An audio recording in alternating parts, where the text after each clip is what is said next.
আল্লাহ নবী মুহাম্মদ রাসূলুল্লাহ সাল্লাল্লাহু আলাইহি ওয়াসাল্লাম বলেন, আউয়ালু মা ইউহাসাবু বিল আবদু ইয়াওমাল কিয়ামাতিস সালাহ। কিয়ামতের ময়দানে সব নামাজের সামনে হবে। আর জান্নাতে যাওয়ার একটা কারণ আল্লাহ রাব্বুল আলামিন কোরআনে বলেন যে কারণে মানুষ জাহান্নামে যাবে, সেই কারণগুলো আল্লাহ তাআলা ঘোষণা করেছেন। ফি জান্নাতিন ইয়াতাসাআলুনা আনিল মুজরিমিনা মা সালাকাকুম ফি সাকার قالوا لم نك من المصلين ولم نك نطعم المسكين وكنا نخوض مع الخائضين وكنا نكذب بيوم الدين حتى أتانا اليقين আল্লাহ রাব্বুল আলামিন দুনিয়ার মানুষকে বলেন, ও আমার বান্দা বান্দিরা, কিয়ামতের ময়দানে যখন আল্লাহ তাআলা মানুষদেরকে হিসাব নিকাশ শেষ করে মানুষ জান্নাতীরা জান্নাতের মধ্যে চলে যাবে, জাহান্নামীরা জাহান্নামের মধ্যে চলে যাবে, জান্নাতীরা জান্নাতের লিহাজ নেয়ামত পাওয়ার পরও তারা কিছু মানুষের মন খারাপ থাকবে। আল্লাহ বলবেন, আমার বান্দা, জান্নাতে এত নেয়াজ নেয়ামত দেওয়ার পরে তোমার মন খারাপ কেন? বান্দা বলবে, আল্লাহ, দুনিয়ার মধ্যে আমার এক বন্ধু ছিল, দুনিয়ার মধ্যে আমার এক সাথী ছিল, তাকে তো পাচ্ছি না, সাক্ষাৎ করব। আল্লাহ বলবেন, সে তো জাহান্নামে হয়ে গেছে। বান্দা বলবে, আল্লাহ তাআলা, তার সাথে আমি কথা বলবো। আল্লাহ বলবেন, জান্নাতের পর্দা উঠিয়ে দিবেন, জান্নাতবাসীরা জাহান্নামীকে প্রশ্ন করবেন, ফি জান্নাতিন ইয়াতাসাআলুনা আনিল মুজরিমিনা মা সালাকাকুম ফি সাকার। জান্নাতীরা সাকার নামক জাহান্নামীদেরকে প্রশ্ন করবেন, ও জাহান্নামবাসী, তোমরা জাহান্নামে কেন আসলা? জাহান্নামীরা প্রশ্ন দিবে, ক্বালু লাম নাকু মিনাল মুসাল্লিন ওয়া লাম নাকু নুতঈমুল মিসকিন। জান্নাতীরা যখন জাহান্নামীদেরকে প্রশ্ন করবেন, ও জাহান্নামীরা, জাহান্নামে কেন আসছো? জাহান্নামীরা তো জবাবে বলবেন, ক্বালু লাম নাকু মিনাল মুসাল্লিন, দুনিয়ার মধ্যে আমরা নামাজি ছিলাম না, দুনিয়ার মধ্যে যখন আজান হতো আমরা দুনিয়া নিয়ে ব্যস্ত ছিলাম, মসজিদে নামাজ আদায় করিনি, সালাত আদায় করিনি, দুনিয়ার মধ্যে একই সাথে তোমাদের সাথে আমরা খেলাধুলা করতাম, কিন্তু আজান হতো তোমরা নামাজে চলে যাইতাম, কিন্তু আমি নামাজ পড়তাম না, একই সাথে ব্যবসা করতাম, কিন্তু তোমরা ব্যবসা আজান হয়ে যেত, সাথে সাথে মসজিদে নামাজ আদায় করার জন্য চলে যাইতাম, কিন্তু আমি ব্যবসার সময় দিতাম, নামাজের সময় দেই নাই। এর জন্য জাহান্নামে যাওয়ার এক নম্বর কারণ। দুই নম্বর কারণ, ওয়ালাম নাকু নুতঈমুল মিসকিন, দুনিয়ার মধ্যে বান্দার হক আদায় করিনি, দুনিয়ার মধ্যে মিসকিনের হক আদায় করিনি, দুনিয়ার মধ্যে এতিমের হক আদায় করিনি, বরং সুযোগ পেলেন তাদের হক মেনে চলেছি, যার জন্য আজকে জাহান্নামের সৃষ্টি। জাহান্নামে যাওয়ার প্রথম কারণ নামাজ না পড়া। দুই নম্বর কারণ হলো এতিমের হক না আদায় করা, মিসকিনের হক না আদায় করা, বান্দার হক আদায় না করলে জাহান্নামে যাওয়ার দুই নম্বর কারণ। তিন নম্বর যে জাহান্নামে যাওয়ার কারণ হলো قالوا لم نك من المصلين ولم نك نطعم المسكين وكنا نخوض مع الخائضين। দুনিয়ার মধ্যে থাকা অবস্থায় আল্লাহর ইবাদত বন্দেগীর মধ্যে সময় না দিয়ে অহেতুক অযথা কথা বলেছি, চার দোকানে বসে আড্ডা দিয়েছি, মানুষের শিগলগুলো করেছি, অন্যের বিপদ করেছি, যার কারণে আজকে আমরা জাহান্নামে হয়েছি।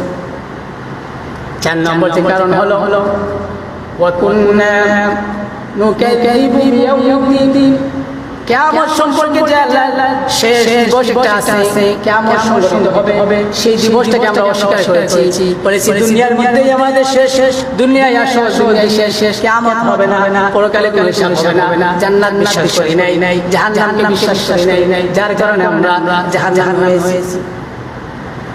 এক নম্বর কারণ নামাজ না পড়া। জাহান্নামে যাওয়ার দুই নম্বর কারণ হলো বান্দার হক আদায় না করা।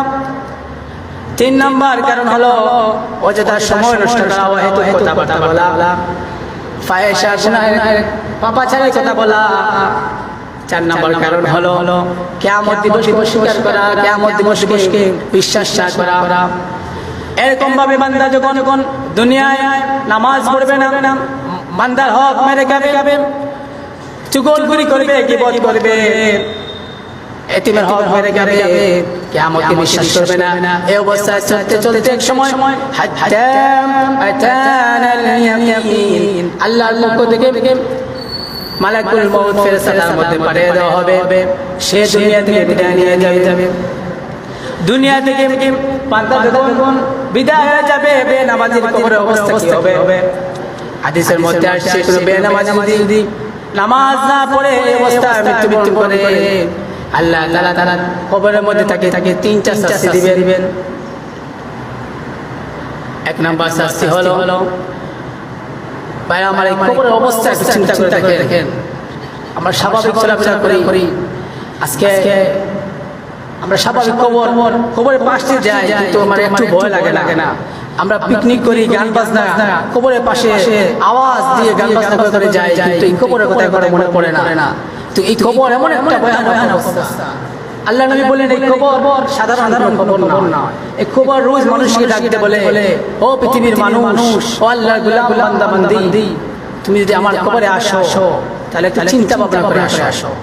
আমি কবর এমন একটা ঘর, পোকামাকড়ের ঘর, আমি কবর এমন একটা ঘর, অন্ধকার ঘর, আমি কবর এমন একটা ঘর, মাটির ঘর।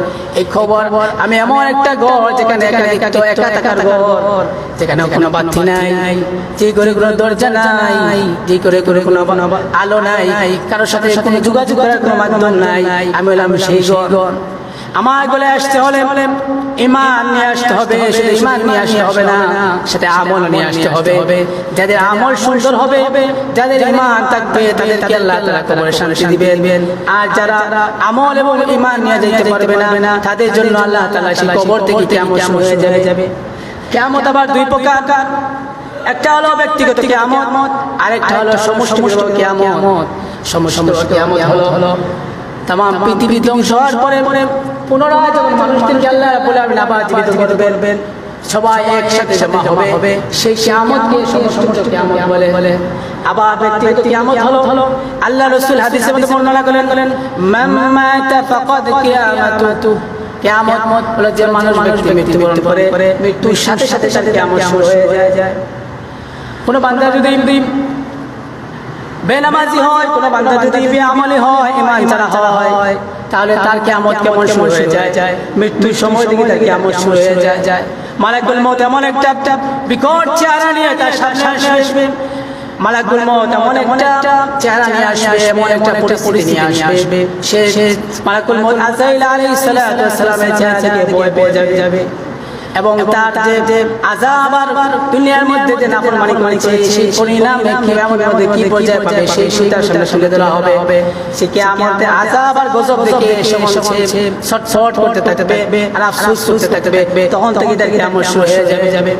কিন্তু কোন একবার বান্দা যদি মারা যায়, আল্লাহ তাআলা মালাকুল মউত এমন একটা জান্নাতি পোশাক পরিয়ে দেয়, বেহেশতি পোশাক পরিয়ে দেয়, আর একবার বান্দার কাছে এসে মানুষ জান্নাতের ঘোষণা দিয়ে এবং সালাম জানায়, স্বাগতম জানাইয়া জান্নাতের নাজ নেয়ামত গাইতে গাইতে জান কবজ করে নেন। আল্লাহ তাআলা বলেন, কোন বান্দা যদি দুনিয়া থাকা অবস্থায় আমার ইবাদত করে না, নামাজ আদায় করে না, তাহলে কবরের মধ্যে তার 3টি শাস্তির কথা ঘোষণা দেন। প্রথম নম্বর শাস্তি হলো বান্দা দাফন করার সাথে সাথে কবরে মনে মনে চাপ দিবে, বান্দার 2 হাতগুলো একটা ভাবে যাবে। 2 নম্বর যে শাস্তি দেওয়া হবে, তার আগুনের কবরের মধ্যে আগুন জ্বালিয়ে দেওয়া হবে। 3 নম্বর যে শাস্তি দিবেন, তার কবরের মধ্যে বিশাল একটি অজগর সাপ পাঠিয়ে দেওয়া হবে, যার একটি দাঁত লোহার হবে, চোখগুলো আগুনের হবে, যার দাঁত বলেন এই সাপটির আকার আকৃতি কতটুকু হবে। হাদিসের মধ্যে আসছে অজগর সাপের দাঁতটা এক পাশ থেকে আরেক পাশ যাইতে একদিন সময় লাগে। আল্লাহু আকবার। সাপ দাঁতটা এত বিশাল হয়, সেই সাপটা কত বিশাল হবে। একবার চিন্তা করেন, আজকে আমরা সেই নামাজ থেকে ফিরে আসি, আজকে আমরা দুনিয়া নিয়ে ব্যস্ত আছি, অথচ আল্লাহ তাআলা আমাদেরকে কোন উদ্দেশ্যে পাঠাইছেন আমরা সেই একবার চিন্তা করি না। আল্লাহ তাআলা আমাদের পাঠানোর উদ্দেশ্য কি? আল্লাহ কি আমাদেরকে এমনি সৃষ্টি করেছেন? আল্লাহ তাআলা ঘোষণা দেন কোরআনুল কারীমের মধ্যে বলেন আফাহাসিবতুম আন্নামা খালাকনাকুম আবাসাও ওয়া আন্নাকুম ইলাইনা লা তুরজাউন। আল্লাহ বলেন পৃথিবীর মানুষ, আমি আল্লাহ তাআলা তোমাদেরকে দুনিয়ার মধ্যে এমনি পাঠাই নাই, আমার একটা বিশেষ দায়িত্ব দিয়ে বিশেষ কাজ পাঠাইছি এবং সেই কাজটা সম্পর্কে আল্লাহ তাআলা ঘোষণা দেন ওয়া মা খালাকুতুল জিন্না ওয়াল ইনসা ইল্লা লিয়াবুদুন। আমি মানব এবং দানবকে দুনিয়ার মধ্যে প্রেরণ করেছি শুধুমাত্র আমি আল্লাহর ইবাদত করার জন্য, গোলামি করার জন্য, এবং পৃথিবীর যত মাখলুক সৃষ্টি করেছি সমস্ত মাখলুক মানব এবং দানবের খিদমত করবে, শুধুমাত্র কেবলমাত্র বান্দা জিন এবং ইনসান আমি আল্লাহ তাআলার ইবাদত করবে। আর এই ইবাদতের পন্থা আল্লাহ তাআলা কোরআনুল কারীমের মধ্যে ঘোষণা দেন ইন্নানি আনাল্লাহু লা ইলাহা ইল্লা আনা ফা'বুদনি ওয়াকিমিস সালাতা লিযিকরি। আল্লাহ তাআলা নিশ্চয় আমি আল্লাহ, লা ইলাহা ইল্লা আনা, আমি আল্লাহ ছাড়া কোনো ইলাহ নাই, মাবুদ নাই, সুতরাং ফা'বুদনি, তোমরা আমি আল্লাহর ইবাদত করো। আর ইবাদতের পন্থা আল্লাহ তাআলা ঘোষণা দেন ওয়াকিমিস সালাতা লিযিকরি, আমার প্রতি তোমরা সালাত আদায় করো, সালাত কায়েম করো। আল্লাহ তাআলা ঘোষণা করতেন সালাত কায়েম করো, কিন্তু আল্লাহ আমরা দুনিয়ার নিয়ে ব্যস্ত, সেই সালাত থেকে দূরে চলে গেছি। আমাদের সমাজে যে এমন মানুষ আছে দুঃখজনক হলে এটাই বাস্তব, এমন মানুষ আছে দেখবেন মসজিদে এসে গল্প করবে, বলে হুজুর অনেক পেরেশানির মধ্যে আছি, দুনিয়ার তো কারো ক্ষতি করি নাই, এমন কোনো কাজ করি নাই যে মানে আমার মনে পড়ে না যে কাজ করছি যে কারণে এত পেরেশানি হবো, কিন্তু কোনো জায়গায় শান্তি পাই না, যেদিকে যাই পেরেশানি, অসুস্থ, অভাব, অনটন। তখন যদি ইমাম সাহেব জিজ্ঞেস করে আপনি নামাজ আদায় করেন, তখন বলেন হেসে বলবো আসলে সব কাজ করি, কিন্তু এই নামাজটা একটু গাফলতি হয়ে যায়। কিন্তু এই নামাজটা মানুষ কতটুকু অবহেলা করে, এই নামাজ না পড়লে যে গুনাহ হয় সেটা তার মনে করে, গুনাই মনে করে না। দুনিয়ার সমস্ত কাজ দেখবেন অনেক বৃদ্ধ মানুষ জমিনের মধ্যে কূপ দিতে পারে, হাল চাষ করতে পারে, অথচ নামাজের মধ্যে আসলে সে দাঁড়াতে পারে না, চেয়ার ছাড়া নামাজ পড়তে পারে না।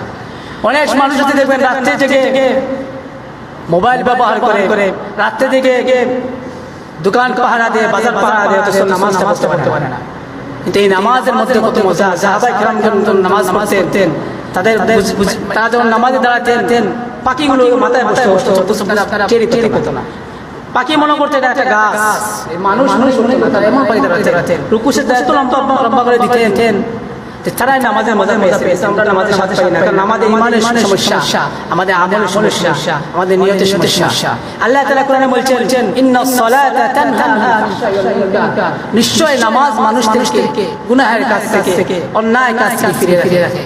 কিন্তু আমরা এই নামাজ পড়ি অথচ অন্যায় কাজ থেকে বাঁচতে পারি না, আমরা নামাজ পড়ি অথচ আমাদের আমলের মধ্যে স্বাদ পাই না। এর কারণ কি? আমাদের সমাজে এমন মানুষ আছে 5 ওয়াক্ত নামাজ পড়ে, তাকে যদি কথা বলো সে বলবে আমি তো নামাজ পড়ি, তাহলে আমি গুনাহ থেকে বাঁচতে পারি না কেন? আমি তো 5 ওয়াক্ত নামাজ পড়ি কিন্তু সুদ থেকে বাঁচতে পারি না কেন?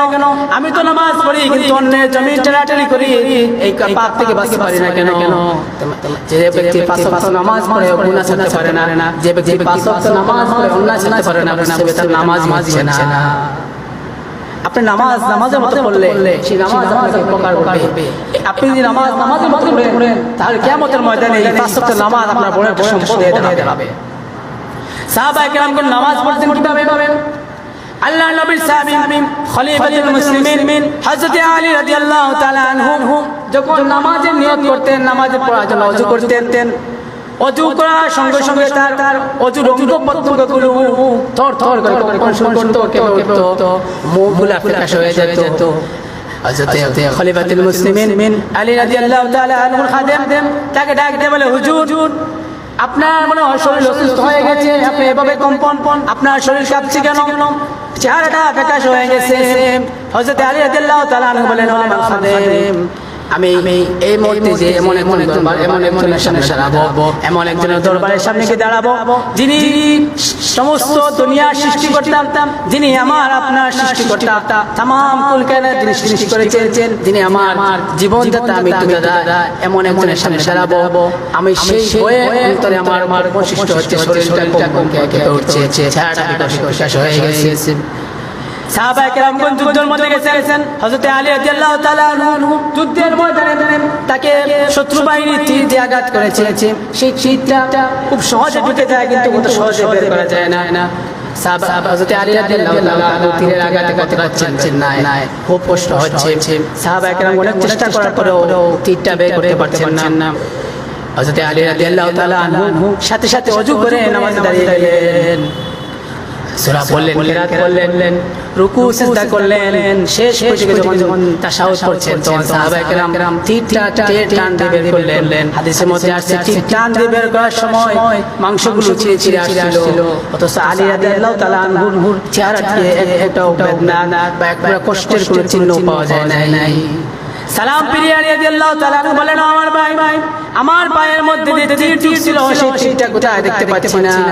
সাহাবায়ে কেরাম বললেন, যখন নামাজ ছিলেন আমরা তীরটা টান দিয়ে বের করে নিয়েছি। হযরত আলী রাদিয়াল্লাহু তাআলা বলেন, খোদার কসম করে বলি, আল্লাহর কসম করে বলি, তোমরা যে আমার পা থেকে তীরটা বের করেছো আমি বিন্দু মাত্র টের পাই নাই। সুবহানাল্লাহ। আল্লাহর নবীর আরেক সাহাবীর কথা মনে পড়ে গেল। আল্লাহর নবী দুইজন সাহাবীকে সীমান্তের পাশে প্রহরী হিসেবে নিয়েছেন।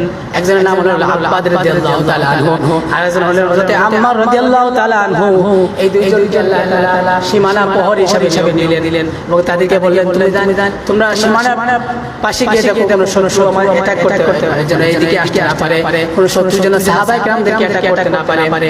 দুজন আল্লাহর নবীর কথায় চলে গেলেন, সীমানার প্রহরী দিচ্ছেন। গভীর রাত হয়ে গেছে। হযরত আম্মার রাদিয়াল্লাহু তাআলা আনহু সাইয়েদনা আব্বাদ রাদিয়াল্লাহু তাআলা আনহু বললেন, ভাই আমার থেকে প্রচন্ড ঘুম আসছে, আমি একটু বিশ্রাম দেই, তুমি একটু দাঁড়িয়ে সুন্দর করে প্রহরী দাও, এরপরে আমি প্রহরী দেব। এই বলে হযরত আম্মার রাদিয়াল্লাহু তাআলা আনহু পাশে এসে পড়লেন। কিছুক্ষণ দাঁড়ানোর পর সাইয়েদনা আব্বাদ রাদিয়াল্লাহু তাআলা আনহু চিন্তা করলেন, খামাখা দাঁড়িয়ে লাভ কি, এত রাতে গভীর তিনি করলেন, ওযু বানালেন, তাহাজ্জুদের নামাজের নিয়তে নামাজে দাঁড়িয়ে গেলেন। সুবহানাল্লাহ।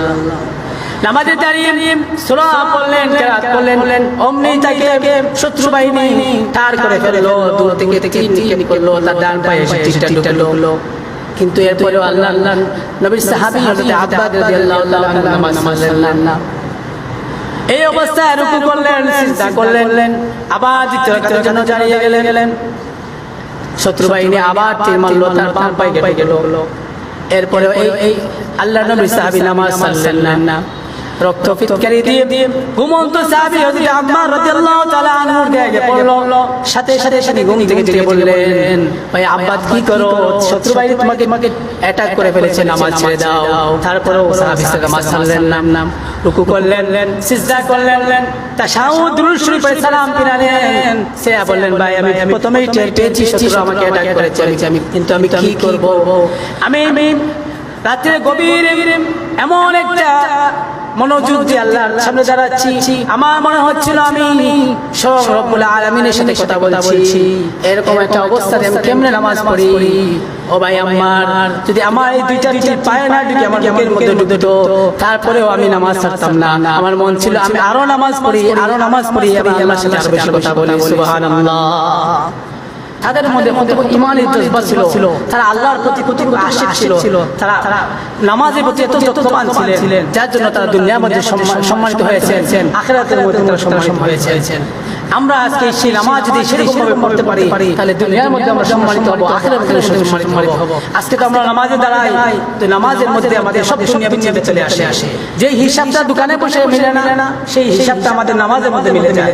আজকে আমরা নামাজে দাঁড়ানোর মধ্যে আমরা কি করব, সেই কি নেই চিন্তা, তো নামাজের মধ্যে একটা মনোযোগ নেই। তো আল্লাহ রাসূল বলেন, তুমি যখন নামাজে দাঁড়াও তোমার মনোযোগ এমন ভাবে তুমি আল্লাহকে তুমি দেখছো।